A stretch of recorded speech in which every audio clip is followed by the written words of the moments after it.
আমরা রাষ্ট্র ক্ষমতায় যাই কি যাই না সেটা হয়তো অনেকে বলবেন কল্পনা অসম্ভব না। আল্লাহ চাইলে, আল্লাহ বলছেন যারা ঈমান আনে আমলে সালেহ করবে তাদেরকে দুনিয়াতে খেলাফত দেওয়া হবে, সুলতানান নাসিরা দেওয়া হবে, এটা আল্লাহ বলেছে।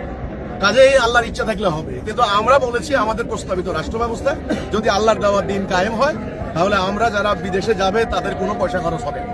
বিনে পয়সায় তারা বিদেশে যাবে, বিনে পয়সায়। তাদের নিরাপত্তা শতভাগ নিশ্চিত হবে, ঠিক আছে? এবং তারা যে রেমিটেন্স পাঠাবে প্রত্যেকটা টাকা এটা আল্লাহর মানে আল্লাহর রাস্তার টাকা, এদের কষ্টার্জিত সম্পদ। এটা পাচার করার কোনো সম্ভাবনা নাই, ক্ষতি হওয়ারও কোনো সম্ভাবনা নাই। অর্থাৎ বৈদেশিক রেমিটেন্স যোদ্ধা যারা, তাদেরকে আমরা পাঠাবো বিনে পয়সায়। তারা কষ্ট করে পরিশ্রম করে জাতির কল্যাণে তারা অর্থ দেয়। এটা কি আদৌ সম্ভব কিনা? হ্যাঁ, সম্ভব, সম্ভব। আপনারা অনেকে এখন বলছেন এটা সম্ভব কিনা, ওটা সম্ভব কিনা। তাহলে আল্লাহর প্রতি বিশ্বাস নাই। দেখেন, আল্লাহ সৃষ্টি করেননি, কেমনে সম্ভব হলো? আল্লাহ আপনার মায়ের পেটে খাবার দিচ্ছেন, কেমনে সম্ভব হলো? আপনার মায়ের পেট থেকে জন্ম নিছেন, 2 বছর আপনি দাঁত উঠে নাই, কেমনে খাবার আল্লাহ কোথা থেকে খাবার দিল? তাহলে আল্লাহ রাষ্ট্র পরিচালনার বিধানও দিয়েছেন, দ্বীনুল হক, সম্ভব।